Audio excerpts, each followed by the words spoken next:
We're on this series called Dream Builder. How many of you have a dream?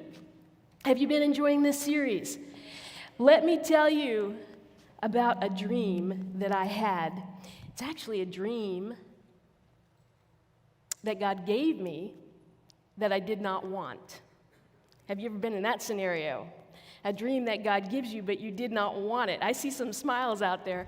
When I was 19 years old, I was working at a pizzeria, and I was attending Valencia College. I was studying restaurant management because my dream at that moment was to own my own restaurant.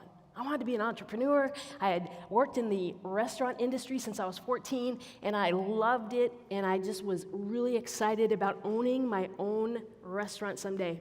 And so while I was working at this pizza place, during the lunch rush and the dinner rush, there would be a lull, okay?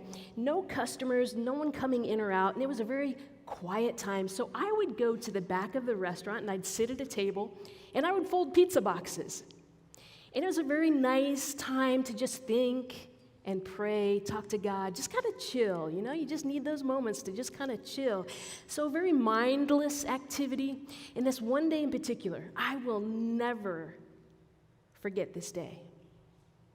I'm folding the boxes, stacking them, folding the boxes, stacking them, talking to God as I do that. And God says, Linda, I want you to be a pastor. And I'm like, what? No.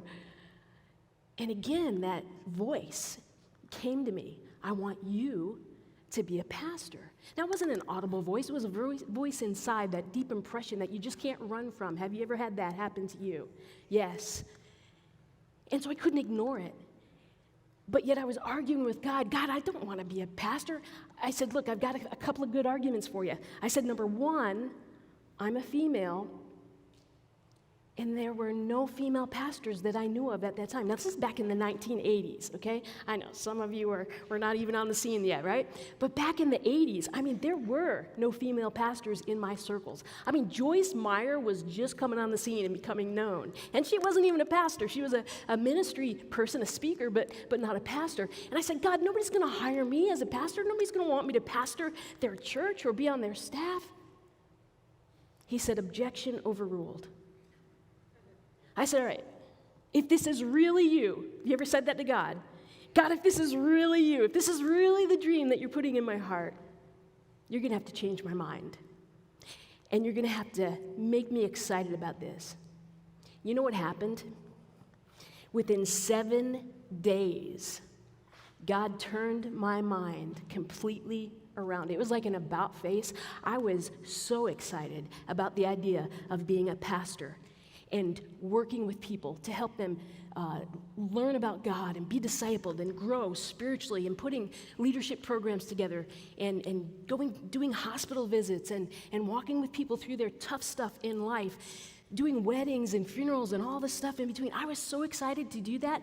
It was a miracle. God flipped my mind around to embrace the dream that he gave me. And so I started attending college. I switched from Valencia, went to a college called Southeastern University. Anybody familiar with Southeastern? Yes, in Lakeland. Back then it was called Southeastern Bible College. And I got my 4-year degree, my bachelor's degree in pastoral theology and psychology. So I think, all right, now I'm ready. I graduate. Now it's time to go look for a job as a pastor. I should have this in the bag, right? Do you know it took me 3 years to find a job as a pastor? All of my college friends, who were all men, because I was the only female on that college campus pursuing the role of a pastor, pursuing a pastoral theology degree, all of my friends were getting jobs left and right. They were getting roles as youth pastors. They were getting roles as senior pastors. They were doing ministry overseas. And I'm feeling left behind, like, God, did I really hear you? You gave me this dream, I thought, and yet I'm at a dead end. Have you been there? God, I thought you told me to do this, and yet what the deal? Nothing's happening. And so I hung on to this scripture that I'm going to share with you, Psalm 37:4. It says, delight yourself in the Lord, and he will give you the desires of your heart. Can you say that with me? Delight yourself in the Lord, and he will give you the desires of your heart. I clung to that scripture. I did. And finally, 3 years later, I was able to receive a ministry position. It was part-time, but it was a start, and it was a volunteer position. Didn't even get paid for it, but it was a start, right? Eventually, though, I was hired full-time as a pastor and spent 27 years as a pastor before I changed gears and went into a different industry. And I know there's a little feedback. Should I just stand still? Thank you. All right, sometimes I get a little too close to something that I shouldn't. It's my fault. But maybe you too have a dream, and you're stuck. And maybe you've been throughout this entire series wondering, okay, how do I get to that delivery phase? How do I get to the place where my dream is handed to me, where my dream is finally mine, right? Have you been wondering? Maybe you've got a desire to be something, to do something, to have something. So let's address the biggest question right now, okay? I know it's a question that's on everyone's mind. It's a question that I still ask because I still have dreams that I've yet to see put in my hands, right? Here's the question: why don't I have it yet? Right? How many of you are asking that question? Come on, let me see your hands. Yeah, why don't I have it yet? And the reason you don't have your God-given dream yet, are you ready? You writing this down?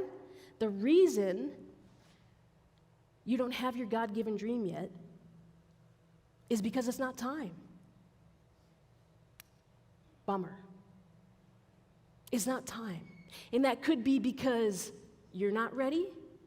It could be because others aren't ready. It could be because circumstances aren't ready. The bottom line is your dream is not ready. Now, I'm going to encourage you today, but beyond that, I'm going to give you 3 very practical things that you can do while you're waiting for your dream to be delivered, because we're going to go from dead end today to dream delivery. And I'm going to give you 3 things that will help you hang on without losing your mind, that'll give you hope and encouragement and help you stay the course. Does that sound good? Does that sound good? All right, all right.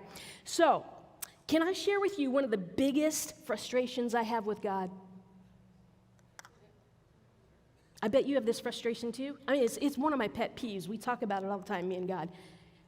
I think I've shared this with you before, maybe the last time I spoke here, but the biggest frustration I have with God is that when I have a need or I want something, and I know He is fully able to give it to me, but He holds back on me.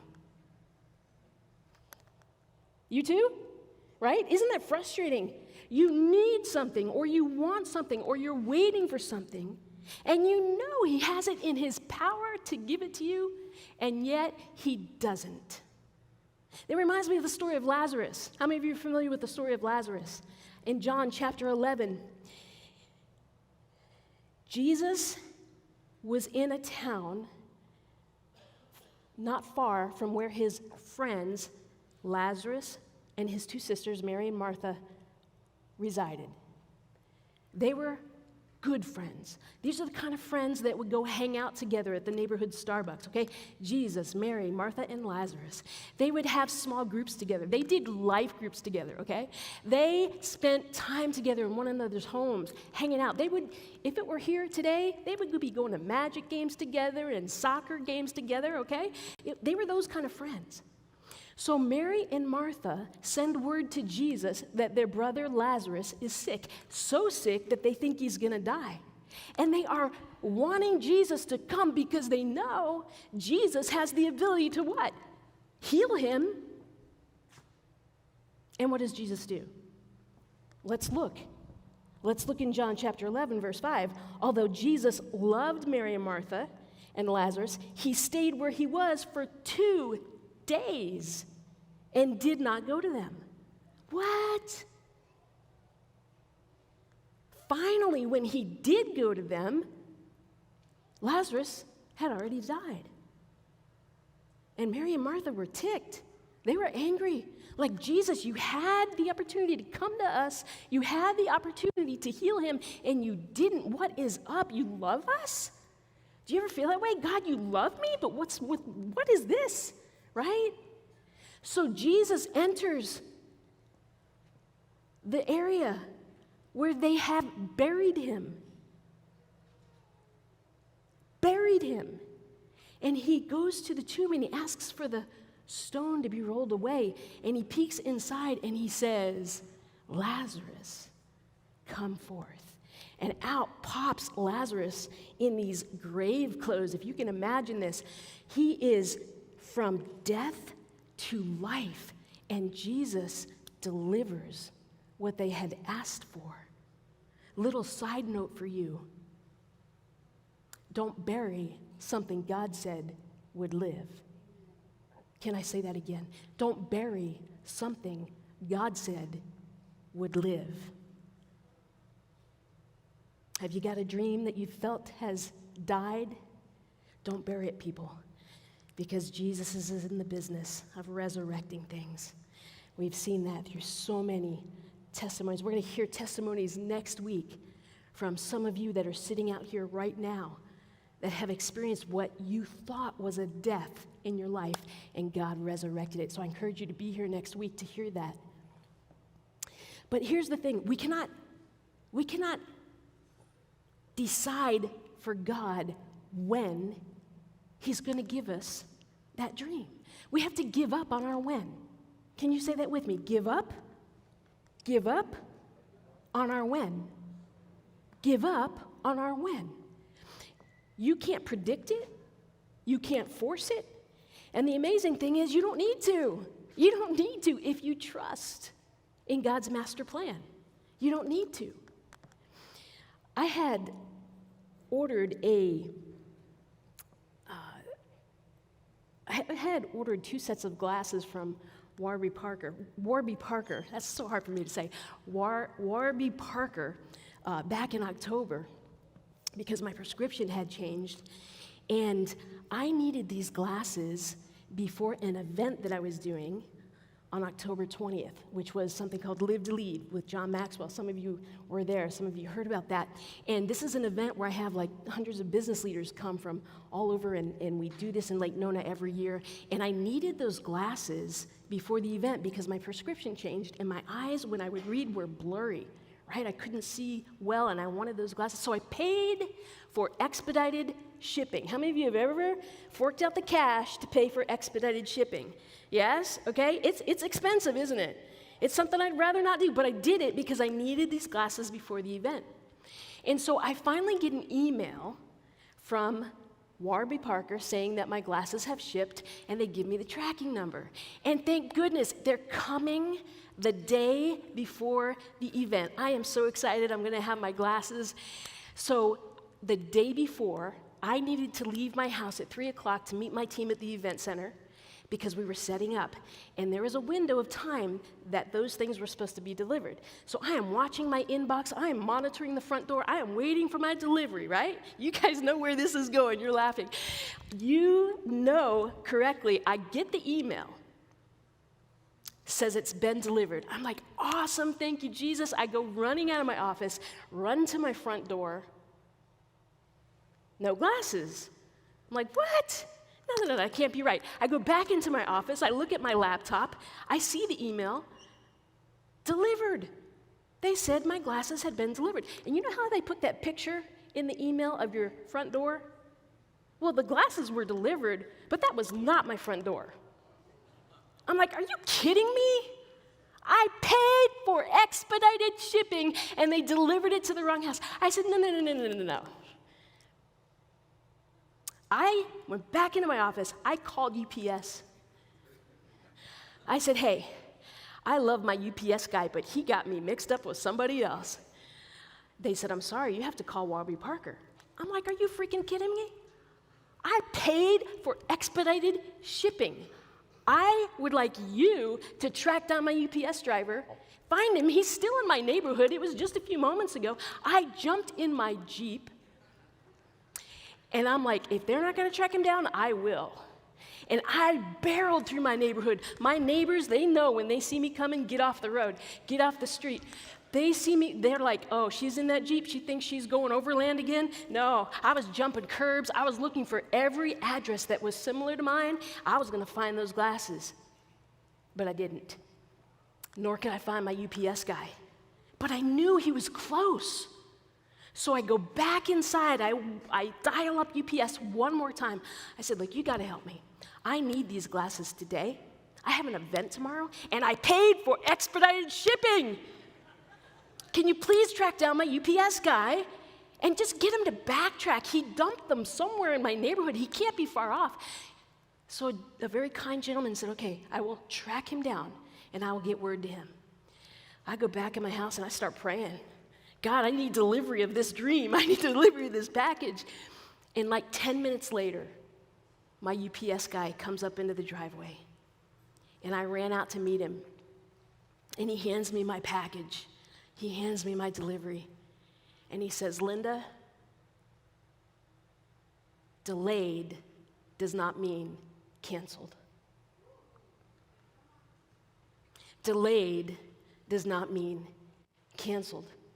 Now, I tuck that back in my mind, and I have pulled that out many times since that day, and I hope it encourages you, because I believe that's a word for us today. Delayed does not mean canceled. Listen, your delivery is on the way. Do you know that? Your delivery is on the way. So what do we do while we're waiting? What do we do during this period of tension and unrest? What do we do? I want to give you 3 things. The first is give thanks in advance. Give thanks in advance. And I hope you're taking notes, but just write that down. Give thanks in advance. Here's what we know. Giving thanks for something we've received, that's gratitude. Giving thanks for something we have not yet received, that's faith. There's a difference. There's a difference. And if you can get to a place where you give thanks in advance for something that will only make sense in reverse, there are so many cool benefits to that. Would you like to can I just share with you some of the benefits to that? Can I share with you a surprising benefit to that? Giving thanks for something in advance? Well, first of all, I know what you're thinking. You're probably wondering, well, if I give thanks in advance, will it speed up my delivery? Right? No. No, I'm sorry, it won't. But it will make it easier to wait. That's cool. 1 Thessalonians 5:18 says, and in the midst of everything, be always giving thanks. For this is God's perfect plan for you in Christ Jesus. In the midst of everything, in the midst of waiting, in the midst of the agony, in the midst of thinking that the dream is dead, give thanks. Now here's the cool benefit to doing that. Here's the surprising thing that this will help us do. When we give thanks in advance of receiving something, we are mentally rehearsing it as if we have it. We are walking through it. We are, could we say, visualizing it and using imagery to just believe that we already have it. And you get to a place where you just feel it, you taste it, it's yours.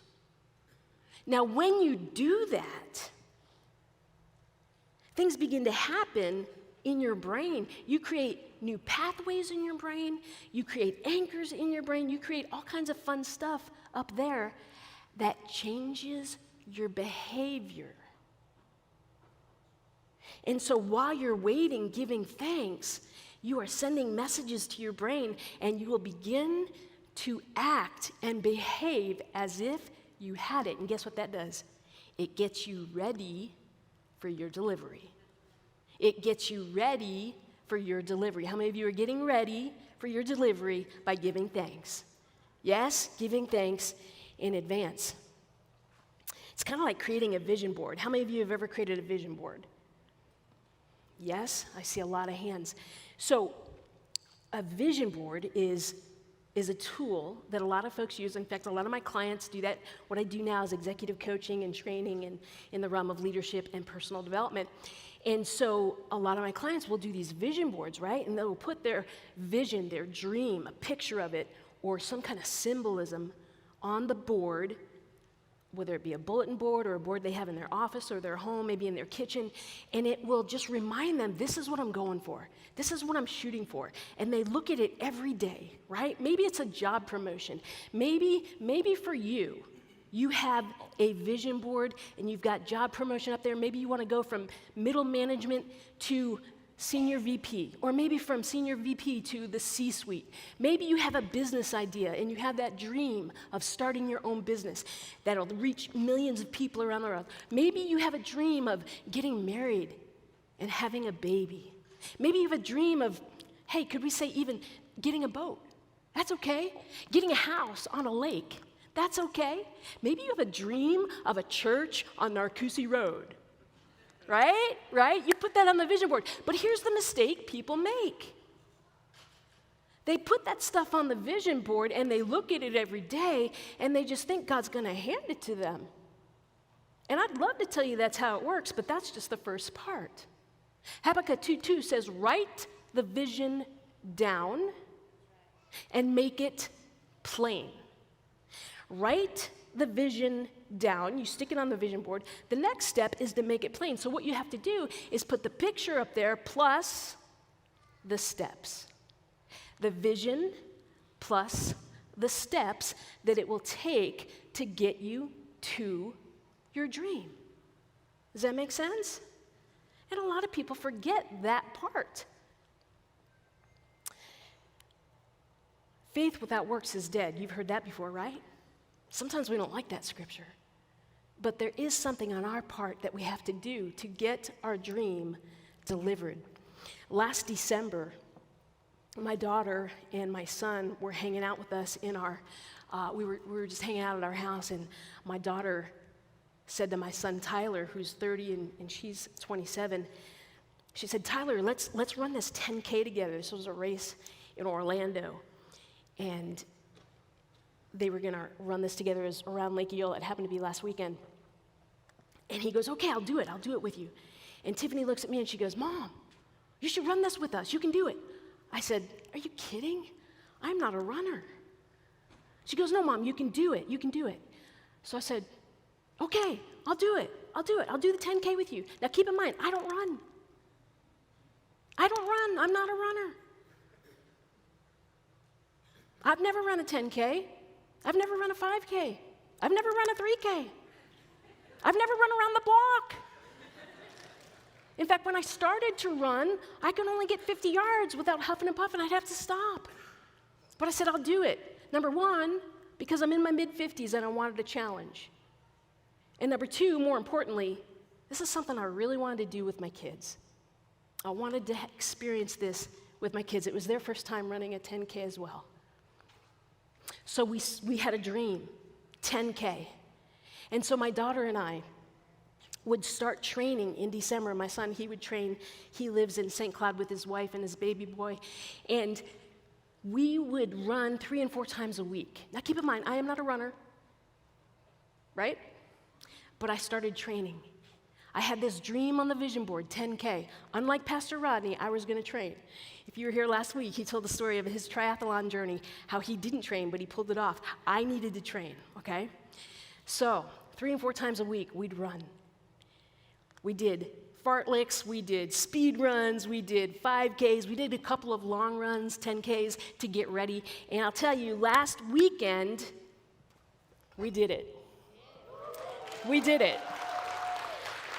We finished, and we got our medal, all right? But listen, had we just had the vision on the board without the steps, would we have crossed the finish line? No. Had we just had faith to believe that God was going to get us across that finish line, would it have happened? No.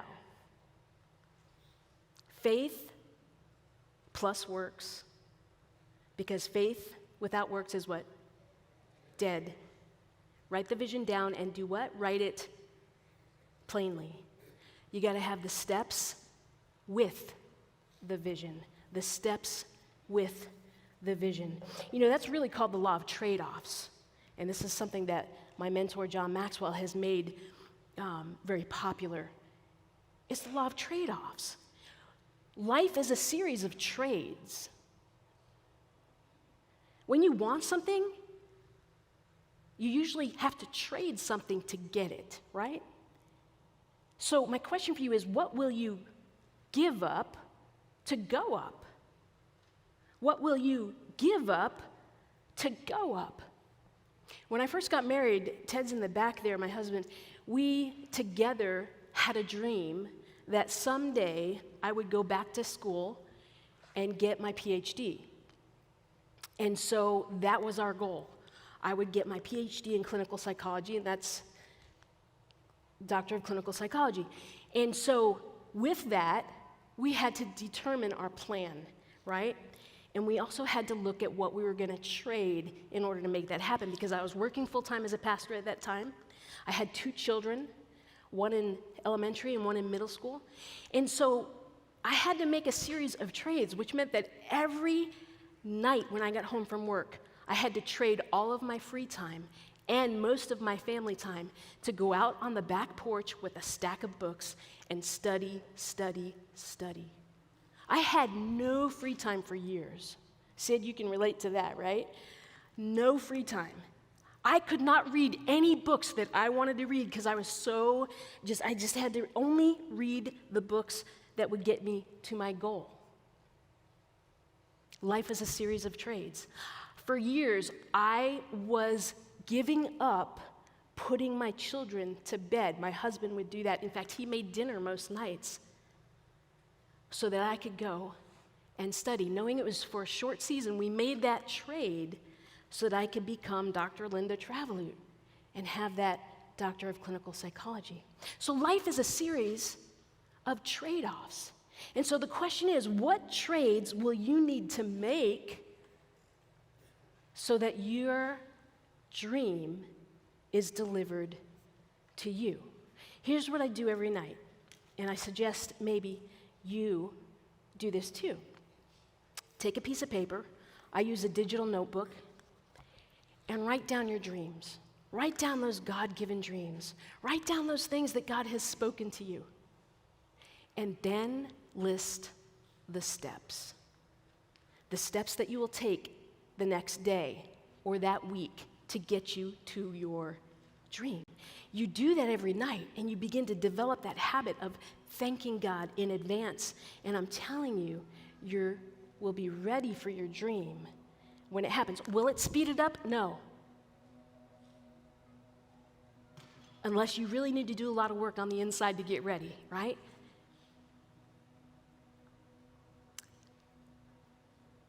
Drop the when. Give thanks in advance. Write the vision plus the steps. And if you want to take it to a whole nother level, can I just share how to even go farther with that? Do you want to know? Something I share with my coaching clients. If you will list the dream plus the steps plus the obstacles and formulate a plan to tackle those obstacles, oh my goodness, you'll be that much farther ahead and that much more ready. Because if you can envision the obstacles that you're going to come against trying to plow through and get that dream, or even when you get that dream, you know how Olympic skiers, you may have heard of this, there's a great article that was in the New York Times, they interviewed an Olympic skier, and he was describing how the Olympians use imagery to get that medal or to do their race. And he was describing how he, in his mind, every morning in the shower, it only took 1 or 2 minutes, he would rehearse the ski run. He would be suited up in his mind. He would put his skis on. He's all suited up. And in his mind, he is going down that course. Not only did he have the vision and the steps, but he also, in his mind, was looking at every obstacle that could come his way. So when it comes to the bumps on the on the run, when it comes to the technical turns and the things he might experience, when it comes to the wind and the frigid temperatures, he was practicing all that in his mind, all the obstacles, all the steps, so that when he got to the Olympics and went for it, he had already been there thousands of times in his mind, and he achieved the dream. Some of you might be sitting there thinking, well, this sounds a lot like hokey pokey, manifestation stuff. Yeah, it is. But guess what? It was God's idea first, before the world put their spin on it. Write the vision down and make it plain. Give thanks in advance and commit to the trade-offs that you are willing to make your dream a reality. Are you willing to do that? Are you willing to do that? Yes? You know, Jesus had a dream. He had a dream of saving you and me. And Jesus had to make trades. Think about this. He traded his deity as God to be human flesh. He traded his sinless status to become a criminal. He traded his power to be murdered so that he could be a savior for you and I. You know what? You were on his vision board.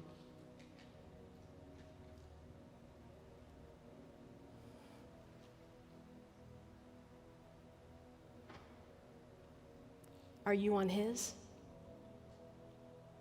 Or is he on yours? I guess that's the best way to put it. Is he on yours, right? You were on his vision board, and hopefully he's on yours. And if he is, and you've not had an opportunity to have a relationship with Christ, guess what? It could start right here. It could start right now. And I would love to lead you in a prayer, if you will allow me, so that you can know Jesus Christ as your Lord and Savior. Because he gave up himself as a ransom for us. And as John 3:16 says, God gave up his son so that we would have everlasting life. Wow, what trades, what trades. Would you bow your heads with me? I invite you to just say this prayer. You can say it out loud or you can say it in your heart, but just repeat it after me if you'd like to receive Jesus as your Savior. Jesus, I acknowledge what you've done for me, and I ask you to forgive me of all of my sins.